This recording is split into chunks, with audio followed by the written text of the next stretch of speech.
dude, let's not waste any more time. Let's bring our guy Jay into the stream. What's going on, Jay? Vol Fanatics, what is up? I'm good. How are you guys?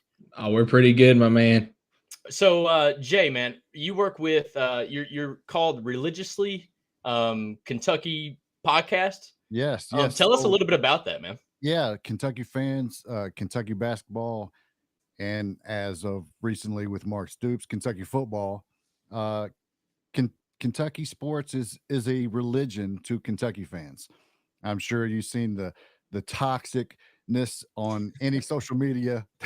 They're just as passionate as Tennessee fans when it comes to fan bases. So yeah, so religiously, we eat, sleep, and drink. Kentucky sports. So No, and that's what Absolutely. makes it so special in the SEC because I feel right, like more teams than not are just as passionate about every team. And I know during football and basketball season, even baseball season, Kentucky and Tennessee, we butt heads all the time. But man, we're oh, yeah. here. We're here just to learn more about you, about Kentucky basketball, because man, they're having quite a special season. A little bit of a rough week Yeah. last week, but tell us a little bit about Kentucky basketball, what you're seeing, what your expectations were. So I have an episode coming out Monday. We put an episode out every Monday, and this episode was named Harvey Dent, if you will. It was, the beautiful side of the offense, the explosiveness. Kentucky's putting up 92 points per game, probably the best offense in college basketball. Now, on the defensive side of the ball, it was the ugly side of Harvey Dent. Not so good. But I think they are and that was just communication, lack of, and those kinds of things. We've seen spurts of it. The numbers were there of Kentucky being a good defensive team, but uh, trusting players and communication has been the issue on the defensive side. So you see them putting together, and then you have Cal going ham in practice with these guys, until they get it. So I think we suffered a little bit there in these recent games, this last week games. We saw what happened in South Carolina. South Carolina mucked it up. It was very physical, and I think that surprised Kentucky, especially the younger players. They were like, "What is this?" And then you saw hero ball, if you will. Like, let me dance around a bit with this, and it just didn't work. We got away from that explosiveness of the offense, and then you saw a little bit of the defense trusting one another. And then the aggravation set in on the road at South Carolina, and it was what it was. It was a beatdown. And then Arkansas came. You saw defensive growth. Uh, you saw players doing some things. We were without Robert Dillingham, but Adu Thiero came back. So we're starting to see this team get both sides of the ball going, and we like it, but at the same time, it's painful to watch a team come together. So you're going to hear narratives from the big platforms, from the media, from the sports media. This is their internal Well, they do so many it's quick hard. reactions on game by game. Right. So Yeah, and I saw your tweet. I believe it was this morning about somebody asked, is it an internal issue with all of this? And that's immediately what people go to. But one question that I have for you is, you talked about some of the defensive struggles that Kentucky has had early this year, but their offense has been really good. But the last two games offensively hadn't been as good. But you've seen the defense take a step up. I'm a guy that likes to take some of these negatives and turn them into a positive. And I think it kind of annoys Skylar a little bit, but it is what it is. How do you feel about that defense taking a step up, and how do you think that is going to how it's going to help Kentucky going forward once their offense gets back on track? Well, as Kentucky fans, we talk Final Four every year. That's Yeah. like it's weird to me because it's like, well, if it's not a Final Four, it's a bust. It's like you can't have a good season if it's, and that's just totally crazy. But you want to see because the saying defense wins championships is a saying for a reason. Not only do you have to have a good offensive game, but you have to be good defensively. Now we're going to see teams go into the half court. We're going to see these teams slow the ball down. And for a team that runs, you want to know that they can handle that. So these SEC tests are great. I think, some Kentucky fans want to win every game by 20, by 30. It's just win a tough game, win a gritty game.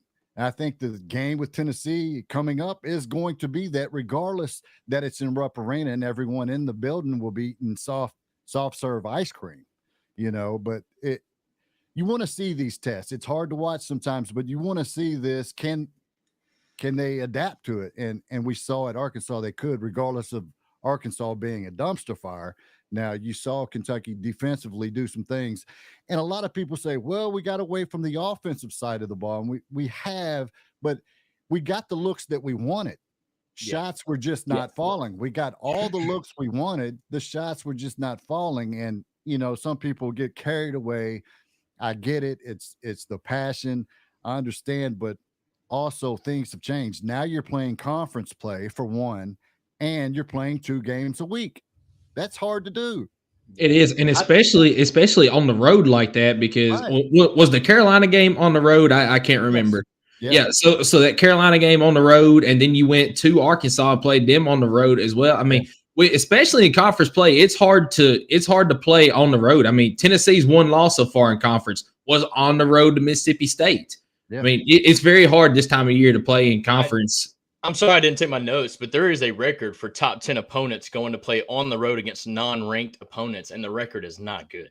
Yeah, it's not good. I think Kansas even lost this last week too. Yeah. So I think people are tending to forget, and I don't know if football is an issue with this, but like at the end of the day, it's basketball. Like there's no team that's going to go undefeated, or if they do, it's rare. I mean, it's a lot like baseball. Sometimes, man, the basket just has a lid on it, and a lot of times that tends to happen on the road. You don't practice on that court all the time. It's a different feel. It's a different look.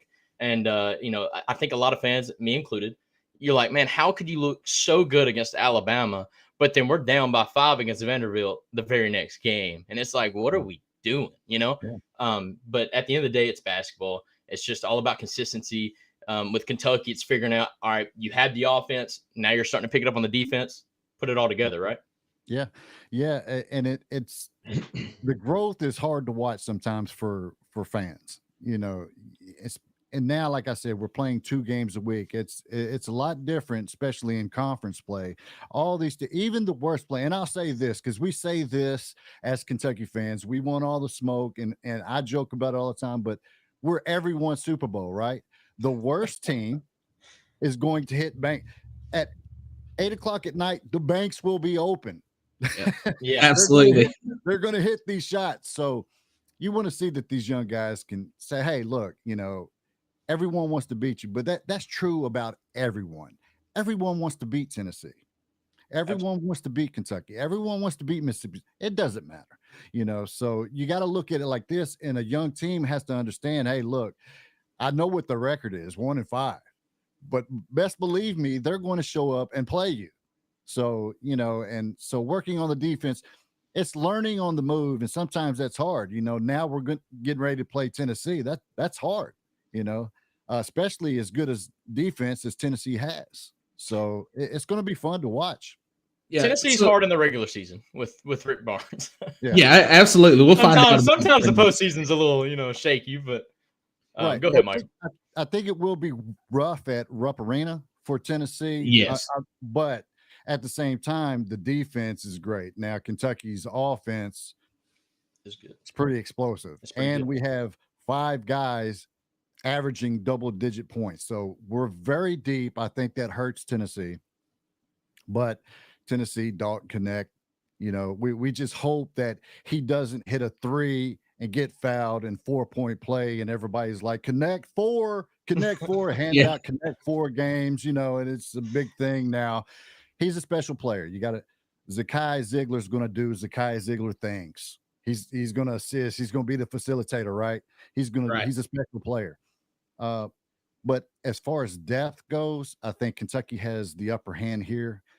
Defensively, can that high-powered offense do its thing against a great defensive team in Tennessee? I think Kentucky is getting over that hump. It could be another rock fight, slugfest, whatever the heads are saying these days. But I think it's going to be fun. I think being at home has the edge. for both teams. Tennessee would at home. But it's gonna be a fun game. And if they decide to run, I think Kentucky comes out. If they decide to muck, go slow, half court, I think this could be Tennessee. It just depends on how they go. I know ESPN right now has Tennessee winning this game 60% to 40%. So it's yeah. What do those guys know? We don't pay attention to the matchup predictors. So I make fun of these guys all the time. Like, oh yeah, okay, I know which way to go now. But I think it's going to be a great game, and I think it is a telltale about Kentucky at this point in the season. Or are they that? Can they get to that defensive team that we know they can be? Are they still that offensive juggernaut? But it's going to be fun. You better come. I know we're at home, but we better come to play, right? And I say we like I'm on the team. Hey, we talk the same way all the time. Right. Before we get into talking about the actual matchup of it, another question that I have is how does having all these young guys on the team affect things? Because Kentucky is known for getting all these freshmen in. They're looking to be that one and done, go to the pros. How does that affect the team as far as getting as coming together as one unit is what I'm trying to say, and then getting everything together like offensive and defensively to make that run in March. And to follow that, Kentucky's had to do that for quite some time. I mean, I feel like that's what coach there does. Yeah. Coach Cal is very good at that. Yeah. Getting young people to buy into what he wants to do. It's hard to watch at times. It's hard to watch a South Carolina team beat Kentucky by 17. That's hard to watch. But I think and it's different year to year. Some groups, not so much. This group is special. Very high IQ players. They all like each other. They all like playing with each other. I think it's special. Now you got to let bad habits go. And we've seen that on the defensive guy. Guy drives. All these guys want to come in to help instead of letting the big block the shot or, let the guy, back tap, whatever. They leave a wide open guy outside to shoot. And that's been a thing constantly. And that's what they're learning is to trust, to talk, communicate on defense. And hopefully we get there. We get to the Final Four, the promised land for Kentucky, because the last few years have been pretty bad. A lot of toxic in the fan base with the last few years. I got a question for you because we just got a comment on stream. Do you know this guy right here? He said, "Do not let Jay talk too much. He will get himself thinking championship or bust." Yeah. So this is my co-host. Okay, there we go. Yeah, he's also on the show with me, Jaron Ruth. He's a Mississippi State fan. Oh, fair enough. He does all the teams with the SEC. I also have another guy, JD Hall, who we call the voice of reason. When we're all blah blah blah, he's the. let me spout off some numbers for you, but that's the type of guy he is. But number wise, defensively, Kentucky, a lot of people saying we're horrible on defense, and like I said, it's communicating and trusting your. Like I said, when a guy drives, three guys don't need to get that guy. Let the big do his job. You stay on your man, and that's what they're getting now. So we've seen spurts of it, and regardless if Arkansas is Arkansas, we still saw some things they did really good defensively, and it's growth, and we like it. Now, offensively, we're wondering what happened, but like I said, we got the looks we wanted. The shots weren't falling. It happens. Teams go through that. It gets cold. But and, I do also attest some of that to Arkansas, because Arkansas does play very good defense. They might not have a very good team this year, but they're always very good defensively. And I take part of Kentucky's poor shooting because of Arkansas's defense. Yeah, and it definitely was. Like I said, though, they got their looks, but when you get a layup, you gotta put that in. I think they missed 6 or 7 layups. There was, you got to put that in, but you feel like that pressure's coming. They had several blocks, so that's in your head. So I get that. A lot of times basketball is such a matchup sport. Yeah. You could have the best five in the world, but if they've got one guy that's just 7'4" and blocking everything in the paint, you're gonna have to rely on the shooters at some point. Yeah, And you're vice trying to versa. adjust your shot, trying to do all kinds of Exactly. craziness. Exactly. So with that being said, let's get into the matchup of Tennessee versus Kentucky. Now, Kentucky, as we've mentioned, came off kind of a tough week, but this is kind of the time of the season where you're starting to see these teams lock in. You got about 12, 13 games left in the regular season, and Kentucky may be starting to find that other half of the puzzle that they need to get moving forward. Now, you mentioned that y'all have 5 guys all averaging more than 10 points a game. You got one of those guys shooting 50% from the field for the season. Just tell us a little bit about some of the players and who are the guys that you think is going to stand out for Kentucky against not just Tennessee, but also Florida. So everybody wants to talk about Dalton Connect, Antonio Reeves. Right. Similar numbers of Reeves, just edging him out percent-wise from the 3, but they're neck and neck, like almost identical numbers. Very good players. That's going to be fun to watch. Antonio Reeves doesn't get the praise he deserves. He should. He's very, very good. And that's going to be a matchup that everybody's watching. Dalton Connect get his, and Antonio Reeves get his. But Antonio Reeves is my favorite guy to watch on y'all's team. Just the way that he plays the game, it's outstanding. He's a shooter, and he can take you on the dribble as well. So he's fun to watch.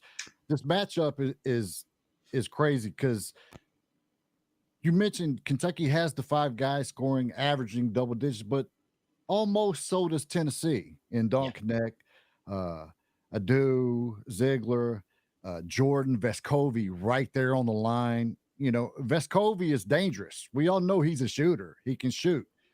With Dalton Connect, he might not have gotten so far this year more shots to shoot, but whatever that is. I think that might be maybe Kentucky's advantage is Connect shooting the ball more, because you get 30. Well, who's going to get the other points? Well, I'll actually go ahead and interrupt you here for just a second. I think the surprise guy for Tennessee, and somehow I hit the buzzer in like week 1 on this.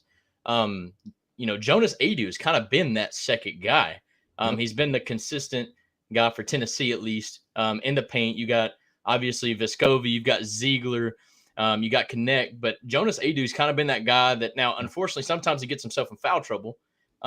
But he's actually been that second tier guy where you've got Connect scoring 25 plus, and you got Adu right there scoring about 17 points a game almost, at least in the last, 2 or 3 weeks. So he's been that second guy, but, I think defense is where he steps in more than anything. Yeah.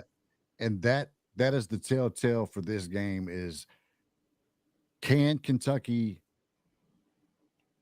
play with Tennessee's defense? The number 2 in defensive efficiency in college basketball. That's really good. So it's going to be hard. Offensive efficiency, I think Tennessee coming in at 19, Kentucky 9. Kentucky very explosive, and they can shoot. Now, if Kentucky is hitting shots, it could get away from Tennessee, and that Tennessee's focus, and they're playing mean defense. It could get away from Kentucky, and they could just run off with it. So it could go either way, because this is going to be a fun matchup. You name these guys against Kentucky guys. I think we found our center, because we have 3 7-footers, but 2 are stretch 7s, and 1 is a post 7. So we have so many lineups. We're so deep, and that's what I think takes Tennessee out. I don't know. And of course, I mean, as a Tennessee fan, you guys know I'm an optimistic person like you, Michael. Put on the blue glasses, dude. That's why you're here, man. Right. So I'm going to say we want the smoke.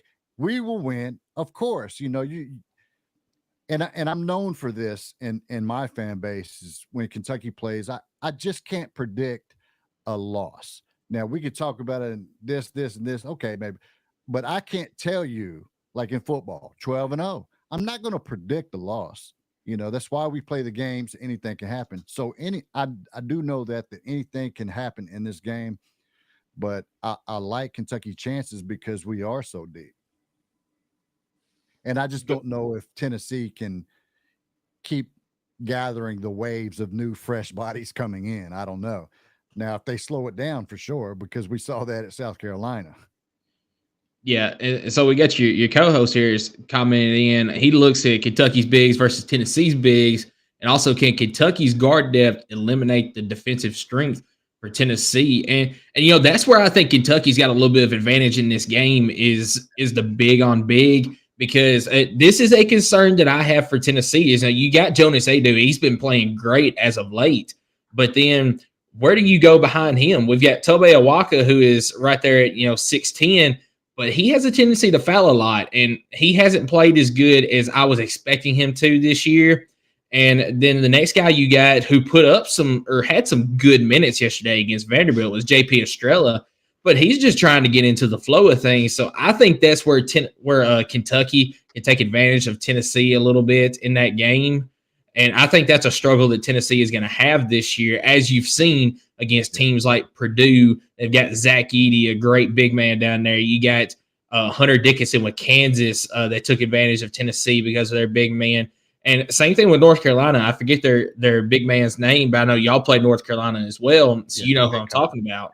Yeah. So, I mean, that's where Tennessee has struggled this year is at the center position. And, well, Kentucky struggling, I think Ziegler is key in this game because he can drive and he can facilitate. We know that defensively, Kentucky struggled because of trust and communication. So when he drives, 2 or 3 guys are going to try to get him, leaving Connect, leaving Vescovi, and whoever that shoots deep balls are very good, wide open. That concerns me. Now, can Kentucky be disciplined and let that guy stay on that guy and let a big deal with that? That's going to be something to watch. I think Ziegler is big time key in this game for Tennessee. Gotta hope that he hits the shots. Let's talk about the game itself and what it means. I think this is very much one of the biggest swing games of the season for both teams.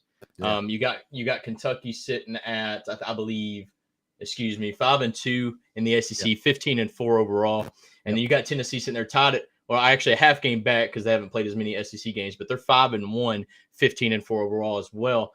I look at this game, and maybe it's because I watched some of the Vanderbilt game and I realized how quiet the whistle was, shockingly. We won't get into that right now. Do you expect, at least in the first half, that's all I got to see. Do you expect this? Just real quick, South Carolina, they didn't call a foul on South Carolina the first 12 minutes of the game. Exactly. Are they that disciplined? I mean, no, I don't believe no team is. Right, exactly. Right. I was like, it's basketball. That's y'all's next game. So yeah, well, I appreciate that. I guess that's something we probably need to look out for. The media does. I mean, as much as the Cinderella story Dalton Connect is, the media does try to paint us as like some type of boxing match every time we play basketball. I don't necessarily understand that, but do you think that foul trouble could be an issue in this upcoming game against Kentucky and Tennessee for either side? Not Kentucky because we're too deep. Like, okay, yeah, I mean, like we're just. That's fair. Guy after a guy. For Tennessee, I don't know their bench as well. Maybe for their guys that are scoring double digits or averaging double digits, you certainly don't want Connect in foul trouble. Right. Yeah. Sorry. And talking for Tennessee, or we normally play about 10 guys a game as well, but it's mostly the starting 5 plus 1 or 2 that come in. You got some of the other guys off the bench that they'll play 6-7 minutes, sometimes get 10. But I mean, definitely Kentucky's bench is a little bit deeper overall than Tennessee's is. And one guy that we hadn't even mentioned yet that is key for you guys off the bench is Reed Sheppard. I mean, he's an outstanding ball player defensively, and he's a knockdown jump shooter as well. Now, definitely a great shooter, but struggles on defense. Now, he's a gambler, so he jumps, he's back tapper, behind you type of guy. He gets beat by every guy. So, I mean, it is what it is, but his IQ is so high, probably the highest on the team as far as like Trey Mitchell might be there, but he's experienced player. As a freshman, he probably has the highest IQ, but this whole team is high IQ players. DJ Wagner is a dog. He's going to the basket anytime he wants. So it's, I can promise you, Coach Cal is not going to be recruiting any guys that are not smart about the game of basketball. I mean, they're going to know exactly. We've seen some things. I don't know. Fair enough. But it's going to be a great matchup. Like it matches up in its defense. I mean, I keep going back to this. I tell people say that defense wins championships for a reason, and Tennessee has a great defense. We'll see what Kentucky's offense can do with it, and we're deep, and we get the home whistle because we're going to give the refs the Rupp Arena ice cream before all this goes down. But absolutely. But the home crowd always gets the home cooking a little bit, so to speak. But it's going to be a fun game. I think Tennessee is dangerous, so it's going to be one of those games that goes the opposite way, and then there it goes the opposite way. It's like who doesn't get aggravated and in foul trouble, or I'm getting fouled and they're not calling it type situation, aggravation. Yeah, I think this is the biggest. I think being at Rupp Arena is the biggest variable out of anything. I think what that atmosphere brings to the game, especially knowing it's against Tennessee. I think that's going to be. I love the way this schedule matches up, though. Regardless of who wins this game, you got the season finale where you come back to our place, and that's how the regular season ends. So regardless who wins or losses, that result is going to tamper all the way to the rest of the season until the rematch right before the SEC tournament. So, but also, I guess what gives Kentucky advantage in this game too is you guys will be coming off a game with South Carolina, win or lose. Very physical South Carolina team. They're gonna. I'm telling you guys, Tennessee fan base is going to be on social media, Twitter, going, "That was a foul. They didn't call that." Very physical game. Well, I think people underestimate South Carolina's basketball team. I think very good team, but they're one of the most underrated, and they're very physical. Yeah, absolutely. I mean, South Carolina's 5-2, 17-3 on the season. Yeah. I'm on record earlier this year on the podcast saying that if there's a dark horse team in the SEC that could win it all in the tournament, that's South Carolina this year. Yeah, absolutely. So I in no way, this is one of the toughest stretches for Tennessee basketball coming up with South Carolina, Kentucky. I mean, absolutely. And we've already had a gauntlet. I mean, we just played Alabama. And that's, I know we beat them pretty badly, but that, I think, I don't know what was in our veins that night. I'll be honest. Well, that was the TBA effect there at the Food City Center. I mean, we played them at home, and Alabama was still going through Armageddon from Nick Saban leaving. He had the ice and all that too. So everything just worked out for Tennessee. 20 players hitting the portal, everybody leaving. Yeah. No, I got you. Yeah. But Jay, man, before you head off today, let the folks know where everybody can find you and follow you and subscribe to you. All right. So the podcast is on all podcast platforms, iHeartRadio, Spotify, Apple, Amazon Music, wherever you get your podcast, free podcast, social media, TikTok at Jay Hayes, JayHazzezky on all social medias, IG, Twitter, if we're still calling that. I mean, it is Twitter. We call it Twitter on this show. Right. So, just everywhere. And I got guys, Jaron Ruth, you see him in the comments. You can follow him. He's SEC. He writes for SEC Network, not SEC Network, but just great Mississippi State guy. Another fun follow, but Jaron _033 there, and Religiously Kentucky on Facebook, Religiously Kentucky on all social podcast platforms there. Yeah. And before you head out, I do want to bring this comment back up because we're all a part of this network that we're still teasing it. We're not telling everybody what it is, but Ohio Podcast. Did you ever think there would be a day that a Buckeye would be sitting listening to a Wildcat and a Volunteer? That day has arrived. Well done, guys. Appreciate you tuning in, Eric. And and we've also had Topper Talk has come in as well. So we're getting a lot of support. The Harbaugh leaving thing. Oh, there. Dude, Ohio State is on cloud 9 right now. Yeah. Oh yeah. Oh, with the recruiting class that they're bringing in from the portal, on top of Harbaugh leaving Michigan. Now, I think Michigan hired the right guy. This is so off track, but like I'm telling you right now, Ohio State is selling their soul for this upcoming season. Yeah. So yeah, he's got the links right there. I was gonna tell you we're gonna put your links in the comments after we get this thing posted. So, but Ohio says you better believe we are on cloud 9. So yeah, 100%, man. Jay, appreciate you joining us. Hopefully here in the future we can have a little bit more collaborations as well. Baseball season. Yeah, we got baseball season come up, and then we still got another Tennessee-Kentucky game later in the year. That's so right. Yeah, Vol Fanatics, man. I appreciate you guys for having me, man. It's been fun. You think when you get invited to a Tennessee Vol Fanatic podcast, you're like, what's up, little brother? I don't know what's coming my way, but it's been a great conversation, guys, and I really enjoyed it, man. Thank you guys for having me. Yeah, thank you for coming, man. Appreciate you. Take it easy.